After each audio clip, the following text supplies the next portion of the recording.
Hello, hello, hello, and welcome back to a much delayed, oft anticipated, and, well, probably going to be anticlimactic Andrew Bortz's career mode on expert video commentary extravaganza bonanza fun time. I say anticlimactic because, of course, we're coming to you from Korea, a trek which is, well, was about as bland as it looks from space. That was very staccato commentary. I am at Ruda, aka at Agent Mulder 5 on Twitter, aka the guy who disappeared for a long period of time, but is back now after a bunch of craziness in my life that is now over.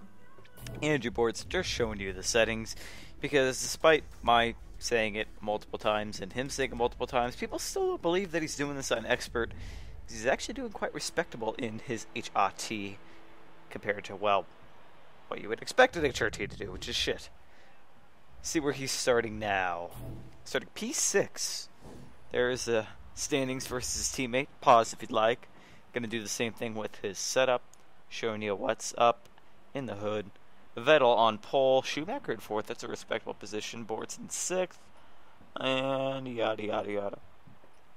So it's been a while. Like I said, bunch of craziness going on in my life. Most of it's sorted now, so all should be good. And I'm back in the comm box.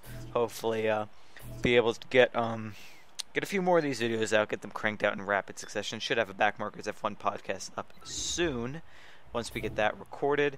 And yeah, try to get some content out to you. Ooh, 75% tires, that's not good. That hurts to see. Option, prime. Support's having to go with the 4-stop strategy. Kind of expected that with 75% option tires, to be honest. I wonder how many of those other option tires have been used. But yeah, try to get some content up for you guys during the break. Doing a fan submission thing, sort of. I actually got to get another one of those up. We have an email address now, backmarkersf1@yahoo.com. So send in your predictions for silly season 2013. Who's going to go where, move where, do what. Let us know, and if it's good enough, we might put a blog post up on it. There is a couple that I actually need to post soon, but all that logistical stuff out of the way. It was cloudy. I don't know if it's well, it is cloudy. I don't know if it's supposed to rain or not. The weather looking about as drab as the track.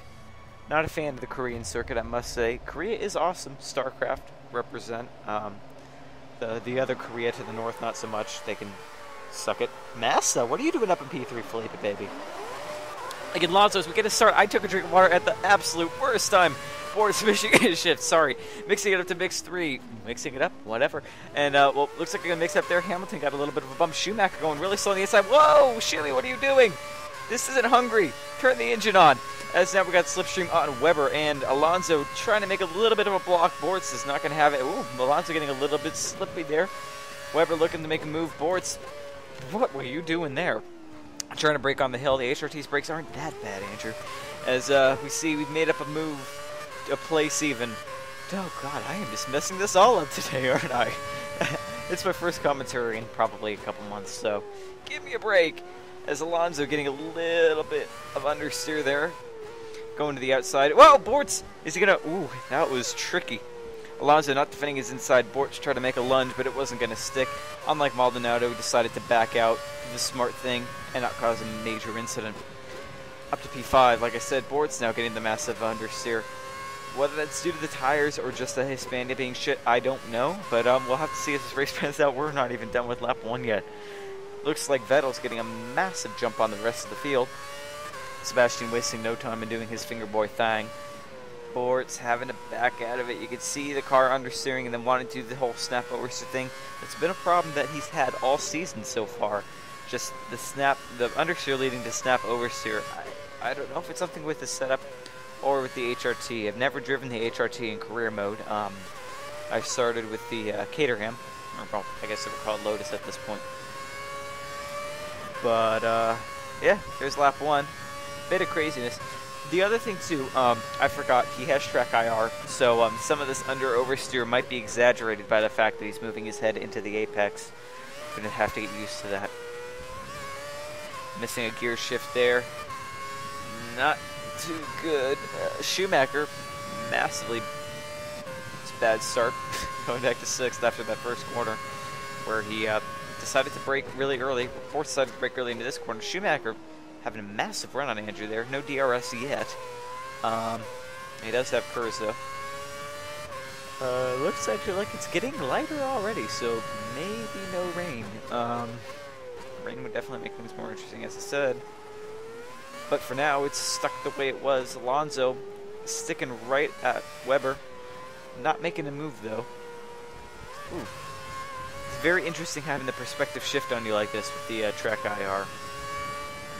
It's kind of good in the sense that it makes things a lot more like you would expect, you know, a real helmet cam in F1 to be, but at the same time, it just keeps shifting the perspective, and I can't tell if he's getting understeer or if it's just the fact that his head's moving. I can tell there, though, that he did something wrong with the gears because his car just dropped in RPM. Might have stalled it if this were real F1. Not quite sure, though. Yeah, well, that definitely is understeer. Bortz having to shift down a lot more than normal to get that corner made. Showing purple sector times, but of course this game decides it wants to show you that you're doing a fastest lap on the second lap of the race, even if you're not, because don't even get me started. I don't want to do a Codemasters rant on my first commentary back, as I just throw water everywhere across my desk. Oh, I am rusty. Schumacher looking to make a move on Bortz. Not going to happen, though. Bortz says no, no, no, and blocks Schumi on the outside. Schumacher not going to make a run down the inside. We see Buemi, Bortz's rival for this season, all the way down in P10. As Schumacher has the DRS open, I believe, and is going to make a run at Bortz, but is Bortz going to outbrake him? Oh, Schumacher's DRS is not open. And Bortz going to try to take it back on the inside. Is he going to hold it? Schumacher trying to do a switchback. And Schumi, or is it Rosberg? No, Schumi has it. Schumi has P5 on Bortz. Bortz falls down to P6. Bortz is going to probably try to outbrake him going into this corner, though. Is he going to make it stick? He's going to get understeer and makes it stick. But now that leaves the door open for Rosberg to try to take Schumacher. He's going to have the outside on that corner, but in this corner he'll have the inside. We'll see how that pans out. Behind Bortz. Bortz has to short shift again to avoid spinning into a wall. And, oh, I really did get water everywhere. Ooh, that's not gone well at all. Once again, I don't know, maybe his setup just isn't the greatest. I don't know, but he's seeming to have... I mean, the tires aren't that bad. They were 75%, but he still should get some decent grip on the first couple laps. I mean, doesn't explain why. I don't know. It's a very interesting track create. It's got a couple different sections. I mean, in theory, it is a good track. It has, you know, a fast section, sort of, kind of like, well, most of the Tokadromes out there. Then this really tight section is supposed to be more street circuit-esque, but the problem is there's no, you know, street. There's nothing, cityscape, nothing. It was originally supposed to be like a whole theme park or something, I remember, but the South Koreans ran out of money. Everyone ran out of money at that point in time, but no one ever built any development. And the South Koreans just didn't seem to get behind the race. I mean, I wonder how much longer it'll stay on the calendar as we see Schumacher going to try another move on the outside. DRS is open this time. It's a clean pass. Rosberg is going to try to make it work. He's trying on the outside. Whoa! Bortz, what are you doing? That is not going to work. He actually did what Schumacher did to Petrol, was it, in 2011? But Bortz got away with that one semi-cleanly. Schumacher takes the position. Bortz is not going to try Banzai move on the inside. But it looks like Rosberg, no, Rosberg backs out. Well, no, he doesn't. Rosberg's going to try to take it, but Bortz will have the inside going into this right-hander and should be able to cut him off going into the left. Nice and easy. Really shitty section of the circuit. Thank you, Hermatilka, for ruining another potential good track. If that was just, you know, a medium-speed corner, it could make for some good overtaking. As that's definitely understeered. No need to change my perspective there. Definitely getting some understeer now. Tires are starting to fade. Probably at around half strength by now. And, yeah. It's looking like it's not going to be a fight for positions, how far up can you get race, but more like a try not to lose as many positions as you can while holding everybody up race, because as we can see, the leading pack is already massively far ahead of these guys. Sebastian's just about to cross the start-finish line now, and the rest of the front runners are, yeah, pretty evenly spaced out behind him.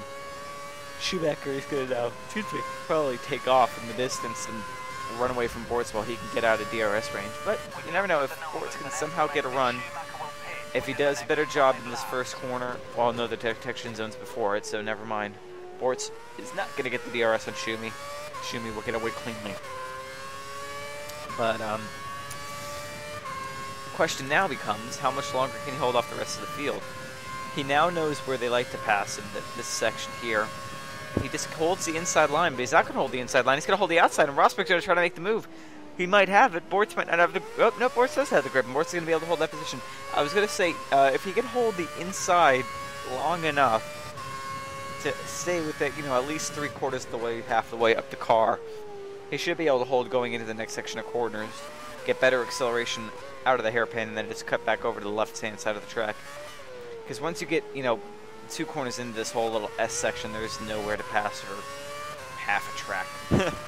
That S section, if you don't get it done in the first or second corner, you're not going to go anywhere. But that's the way it is, I guess, with these new tracks.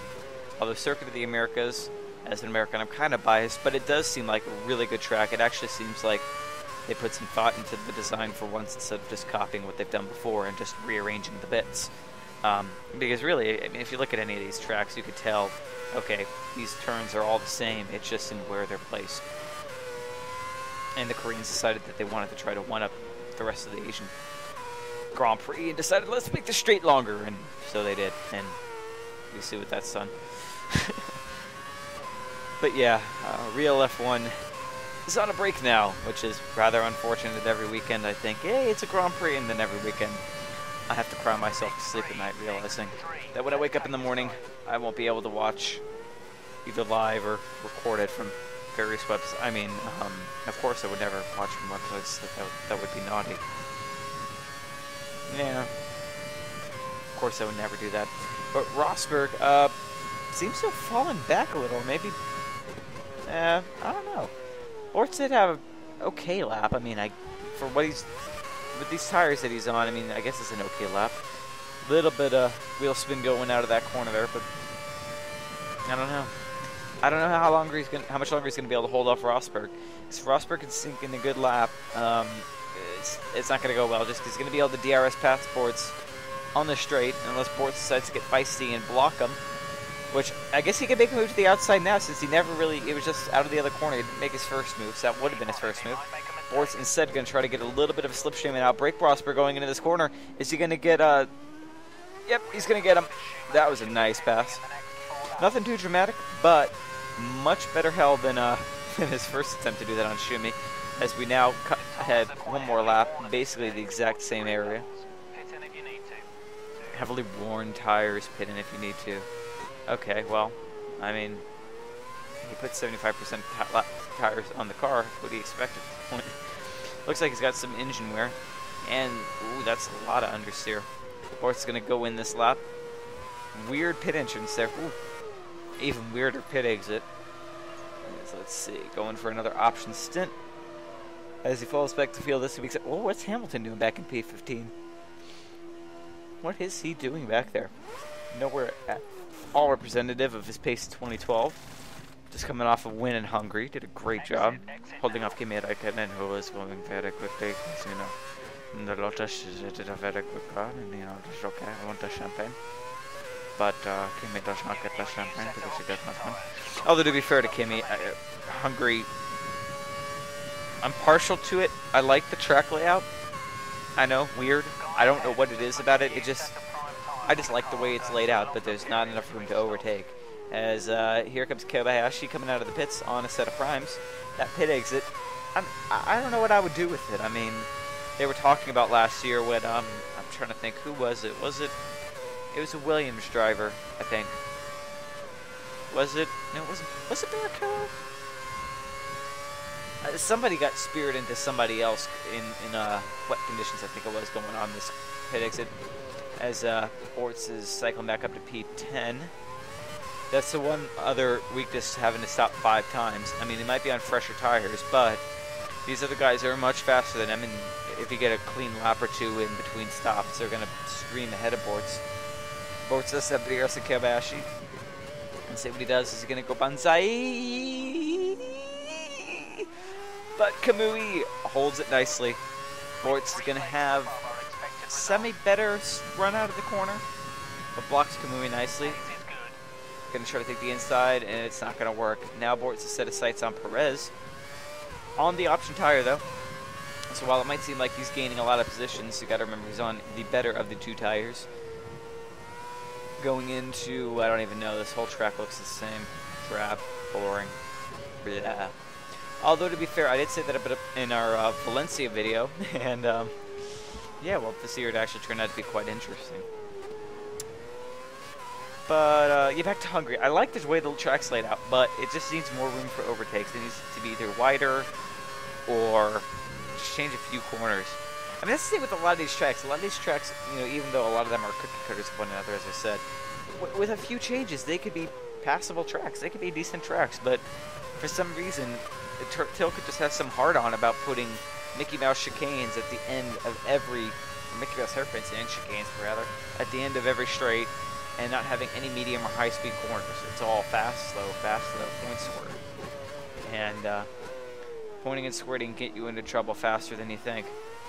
On that double entendre, that's Perez done. Very nice passes. Nothing too dramatic going on, but, you know, just typical hairpin passes. As Bortz is sticking on DeResta, DeResta is on the prime tire, like pretty much the rest of the field. I think everyone else is going to try to go for a, excuse me, 3-stop strategy. Engine is getting hot. Bortz has been over-revving a little bit. Nothing too dramatic compared to some of his other Grand Prix, but a little bit.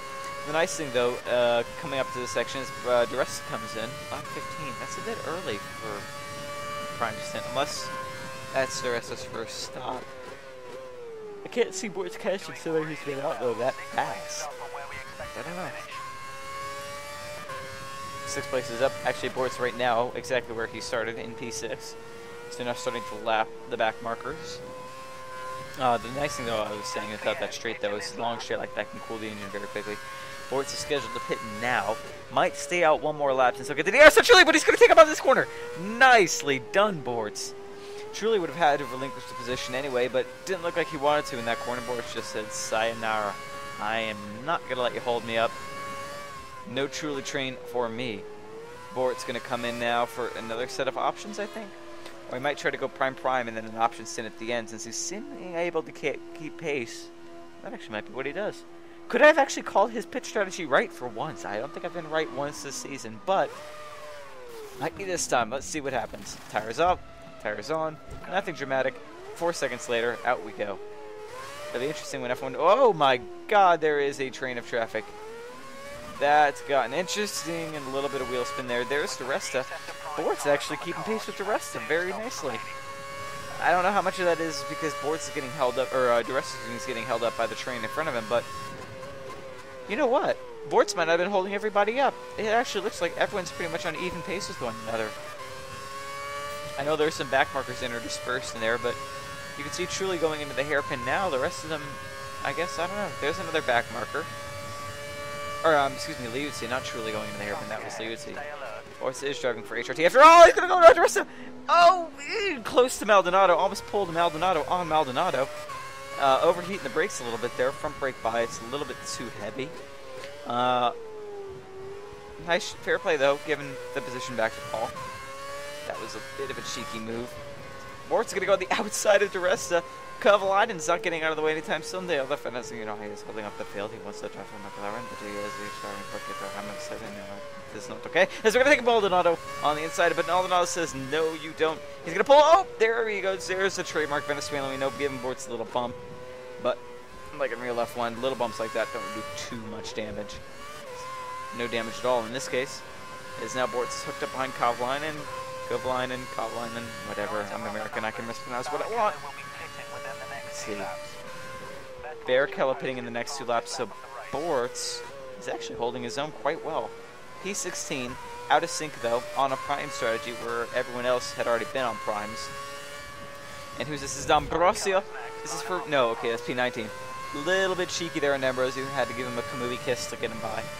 But, you know, these back markers, they don't seem to be getting out of the way, actually. That's weird. Usually they're pretty quick to leap out of the way, but... I mean, in Korea, to be fair, you can't really, because there's a series of endless corners for a third of the track. As Bortz is going to get the DRS on Barrichello. Barrichello, who's apparently leaving his IndyCar team after this year. I don't blame him because that team seems shit. And Bortz is in the rev limiter. Oh, this is not going to go well. Bortz massively outbraking himself off the track. But nicely held. No drama. Avoided Soodle, I think that was. Still behind Barrichello now. Lap 24, closing in on the half distance. Getting the DRS again. This braking point is kind of hard to get right with DRS because you're over a crest, unsighted, the car is unbalanced, and you just kind of got to wing it, especially if you're making an overtake. I think he's going to get it this time, though. Ooh, a little bit understeer. Is he going to be able to hold? No, he's not going to be able to get past Barrichello. Barrichello is holding Bortz, and the bad thing about that is I think Andrew has more pace than this. I think if he can clear himself of Barrichello and Soodle ahead, he'll be able to probably maintain a point scoring position. But, gonna try. Whoa, that's a weird corner to take him on. Barrichello giving him no room, though. Again, this is for position, so he's entitled to do that, but they are out of sync with the pit stop phases. Bortz should be clear of him by now, for sure. And he's just not. It's not going well for Andrew. Bortz much faster in Sector 1, but I think Engineer, you'll find as he takes him on this corner, he's gonna get him. Oh, Bortz pushing him a little bit to the outside, but nicely held. Okay, that's a rumble strip. I thought that was grass. I was supposed to say that's not going to go well. Bortz is now in Soodle. I was going to say the engineer might find that the reason he's much faster in the first sector is because the first sector is 2 long straights and there's DRS. Yep, it's Soodle braking a little bit too hard for that corner. Bortz tries him on the outside, which is now going to become the inside, and he's going to get him. Nicely done, Andrew. Nice pass. And now it's Aldiswari up ahead. Aldiswari, I think they're saying might go to HRT this year. It'd be a shame because he's a much better driver than HRT is a team, but I mean, I guess it's better than no F1 seat. Hell, I wouldn't care if HRT offered me a drive. I'd just be like, yeah, sure, why not? And you know, eventually, if some driver pisses me off, okay, I would just conveniently forget to get out of the way for the blue flag. It's not like a penalty will mean anything. You're in the ass end of the field anyway. And what's the worst they can do? I guess I could pull an E-Day and they could ban my super license, but what the hell? Why not? Give it a whirl. Bortz is now back up to P6, having cycled through the pits. The problem is, though, he doesn't have as much of a gap to the other cars as he would like. Scheduled to pit in, he's 2 laps over his pit window. 2 laps, yeah, I just said that. Bit tired. Ignore the eccentricities. This Button is on his ass. Button gonna make a little bit of a move, but not gonna try anything too drastic. Clearly, again, this section of quarters, if you can't get it done the first one, you're not gonna get it done when you win the track. For like the next whole lap. You can make a little bit of an overtake into the kink here or coming up into the hairpin. The second hairpin. This Button's gonna get the DRS on Bortz. Bortz is gonna switch back and get the slipstream on Button. And he's too far back. He's 3 laps up now on his pit projections. Well, maybe he's not too far back. He's going to take Button on the inside. Wow, that was nicely done. Button, what are you doing? Button just getting lazy, pulling a move out of this season where he just kind of gives up midway through the race and trundles along, moving absolutely nothing. Button's going to make the move stupidly. I think he just was ahead of Bortz going into the DRS detection range. Bortz might get DRS. Yep. Bortz has got DRS now. So Button, while he could have had a nice charge, Bortz is going to be able to counter that with the DRS and is going to be able to stay neck and neck with Jensen going into the braking zone and take him back, maybe? Yep, there we go. On the inside again. Nicely done. So actually, that's a good way to play it. If you just let the guy get a little bit ahead of you on the home straight, you can get DRS and just come back at him. Bortz had much better acceleration anyway coming out of the corner. He would have been able to hang with him in the slipstream. Bortz going to do it again. Yep, he's going to do it. Nope. Button wised up. Not going to try that again. Button will get DRS. Bortz running a little bit wide there. Who is this lone guy ahead? Schumacher. Is this not a lap car? I can't tell. Bortz taking a look, making sure no one's behind him, and is going to slip in behind Button. Button not opening his DRS for some reason. I don't know why. Now we're going to go into the hairpin that's produced all the excitement pretty much of the Grand Prix. Are a few maybe passes. There's Kobayashi. Bortz is down to P7, lap 32. 5 laps up on his pit stop projections. I think he's going to try to now go for a 3 stop and go for another set of primes at the end. Seems, oh god, I am tired. It seems reasonable enough, of course, it's a little bit of oversteer there. If he can make this work, he'll be in good position come out of the last stops, because I think everyone else is on 3 stops. Whoa, who's this trying to make a move on the outside? Petrov, the rudderless Russian, decides to try to, well, he might actually make it work, because Bortz gets a little bit too deep on the brakes. I think he actually made it work. Bortz just lost 2 positions of 1 because he got a little bit overzealous on the braking. Thought he could brake later than he could. But Bortz could have it back up. Petrov leaves him just enough room on the outside, inside rather. Bortz thinking about making a dive, but not going to try it. You have to be pretty crazy to make that work. And Bortz is pretty crazy, but he decided better this time. Hamilton now P10. He's a P17 for a while. He might have just pitted it early. Oh my god, I'm sorry. Sorry for all the yawning, but I don't have any coffee near me. I've been trying to cut back on the caffeine. I was up to like 6+ cups a day just to run. No! Okay, nicely held. Hamilton breaks to avoid Bortz. Little spin there. Wouldn't be too bad if everyone weren't so close to him, but heavily worn tires. Consider pitting. Well, really, I didn't know if my tires were degrading that I should pit. It's new and valuable information. Bortz is not going to pit this time, though, even though it looks like he's aquaplaning everywhere on a perfectly dry track. Speaking of dry, it is clearing up, so no rain this race. Bortz, it looked like he cut somebody off there, but maybe they just broke early. Not quite sure what happened there. Looks like he has enough grip. It's this Buemi, P11, his rival. Going to try to make a move. Bortz is going to have the inside. Normally would be able to defend this with a late braking maneuver, but with these tires as worn as they are, I don't think he's going to be able to do it. Having to shift down extremely quickly to avoid spearing off into the distance. We're 2 places up from where we wanted to be. Let's see, 2 places up on the projected position. He's only projected P12. That's a little weird for as strong as he's finished in a couple of these races. Now on to lap 36. Is this going to be the lap Bortz comes in for tires? No, he's going to stay out again. Bortzy boy is insane. Is he going to try to get to the end of the race on this? That would be really insane. Maybe he's just trying to go for one last option stint instead of coming in for primes. I originally thought he was going to do 3-stop option prime prime, but he might do option prime option. Try to get the speed advantage. Everyone else has already made their stops, I think. This is going to take them all to the end of the race. Bortz can get on a set of option tires. I'm not sure though. I mean, he was strong on his options when everyone else was on primes, but I mean, how much of that was down to just fresher tires? It might not even have been the compound. The compound might equalize things a bit. Whether or not that gives him that much of a speed advantage, we'll have to see. At 37, is this going to be the lap Bortz comes in for tires? You can see and hear how much he has to hesitate on the gas, not to spear off. And there we go. He has to come in now. Tires are blown. Not literally though. No punctures this race, which is nice to see. Nice change of pace. And Bortz going for the primes. He's not going to risk it. He's going to go for the safe bet. Don't know why he's wiggling his wheel like that. Unless that was... Because of course, although we could do it in F1 2010, of course we couldn't control anything about our car in the pit stops, because that would be too hardcore for the entire casual crowd that they seem to be catering to, but that's another story for another day. Don't get me started on F1 2012. I'll probably cave and buy it like the consumer bitch that I am, but because you know I need my F1 fix. But God, they could be doing so much with this license. They could instead, and I can understand not wanting to do a complete as we take the rest of that, whatever. Up to P15. I can understand not doing like a full sim, because that does have, a limited appeal. It's perfectly understandable. From an economic point of view, that's truly getting in the way of, I think, Barrichello, yeah. And that little launch, that hesitation by Barrichello is going to get Bortz into DRS range. Fresh tires, fresher than Barrichello at least. Let's see what he can do here. Get the DRS bang. There it is. It is open. Gonna fly up Rubens' rear. Maybe.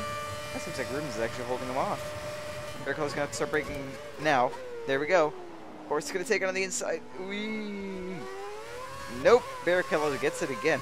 Nicely done, Rubens. Rubinho mixing it up with Andrew. As we're now on lap 40, 15 laps to go. I think he can do it with this. Blue flags. Let's see who's behind. Excuse me again. Oh god. I need coffee. I need a cave. I need a cup of coffee. But Yeah, like I was saying, but you know, I can understand their only flagship game not being a full simulator because that does have a limited appeal to it. That's Vettel and P3. Wow. P3. What happened there? Somebody's obviously taking the fight to Sebastian somehow. And yeah, but you know, they're developing 2 games with the F1 license. One of which, or 3 games actually. One of which is in beta, I think, with that F1 Online, whatever. And whoa, whoa, whoa, whoa! That was close. Very close. And Bortz is going to take Vettel back. Bortz just unlapped himself. Sebastian's not going to be happy with that. He's going to be getting on to the radio and being like, why'd you let me pass, yeah? I got passes the P1! What the hell? What the hell's going on? If Vettel's going to try to take pass, and Felipe, baby. Bortz is going to block Vettel on the outside there. Felipe, baby's going to have the inside. Is he going to be cool? Is Bortz going to let him by? Is he going to do that just to spite me? Who's he blocking? I can't even see. I want to see behind me, Andrew. No. Oh, that was exciting. Felipe could win a race. It wasn't his last podium in Korea back in 2010. What's going on? What's going on now? What's going on? What the hell just happened? Was Bortz just trying to let him by? It almost looked like he had a problem with his car. That was weird. I'll have to ask him about that. Anywho. I'm not going to try to make him move back and over. But yeah, back to the point I was trying to make about Codemasters in this game. If you're going to develop like a kart game for 3-year-olds, you could... I don't see anybody asking for that, is the thing. That's what I don't understand. People are asking for a more simulation experience. Well, if you're going to develop a bunch of different F1 games, why not make one that is more simulator-based? I mean, I know they haven't really done that before, but, you know, part of being a big developer in the gaming industry these days is trying new things. Anybody can be the next Activision and crank out a Call of Duty clone every year and be like herp-a-derp selling a bunch of different titles. Bortz is 2 laps down on his field projections. I don't know how many laps down he actually is in the race. There goes Heidfeld. Oh, that was your position. Bortz just let him by. Bortz is going to take it back. Going to the inside. His tires are worn, locking up a little bit, and Heidfeld's just going to be like, see you later. But yeah, why not develop a more simulator-based game instead of, you know, some kiddie game for 3-year-olds, and then giving a free-to-play online game with microtransactions more patches than you've given your last 2 feature titles combined. The more I hear, the more it's angering me. Grid 2 is not going to have a cockpit view, even though Grid 1 did.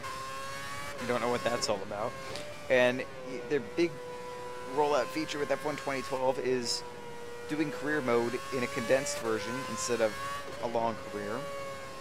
And some teammate challenge or some champion challenge where you race each of the champions. 1 race. Woohoo. It's annoying. And, of course, you know, credit to Race Department, they were actually able to get a community interview organized, but of course they can't ask about modding because if they do, Codemasters will have a shit fit. And they probably won't get any questions on bugs, QA, or anything like that answered because Codemasters would have a shit fit. I don't really understand why that company's allowed to retain its license. Hell, at this point, give it to EA. They had some good F1 titles back in the day. Who else had a good F1 title? Was it 989? That was actually the first racing game I owned, I think, on PS2. It was F1 2001, I think it was. I don't know. We're now on lap 52. Bortz is in P10 with really worn tires and is losing time massively to Heidfeld. But yeah, I don't know. That's another rant for another day, though. I mean, I just don't understand. Every move they make seems to be incomplete. It's almost like the company's run by Journey Through Hell from Twitter, our resident half-troll contrarian. You know, it's just like, I can understand you're never going to please everybody. You're never going to make everybody happy, fulfill every request everyone has. You're never going to fix every bug, add every feature, remove every feature that people don't want, do want, need fixed, want fixed. I understand that. You're never going to please everybody. It's just the nature of the beast. But there's a difference between not pleasing everybody and doing the exact opposite of what people who buy your games and talk about your games and want your games want. Is there going to always be a segment of the market that walks into the game store, sees a fancy card, has no idea what the hell F1 is? Yeah, of course. Are there going to be people that learn the sport and get into F1 through the video games? Yeah, of course there are going to be people. But I'd like to see the figures of how many people are there out there of that nature, and how many people are there out there of the nature that already watch F1, love F1, make F1 their lives, and buy these games because they want to experience something that they, in all likelihood, never ever will in their lives. Yeah, you know, and I just understand it. And it's not like they've gone on a media blitz. You know, you think if they were trying to target new F1 people, they'd target the US, because we're a market that hasn't really been penetrated by F1 well. Penetrated. You know, Indianapolis was a sham, and there's just not enough education of F1 here.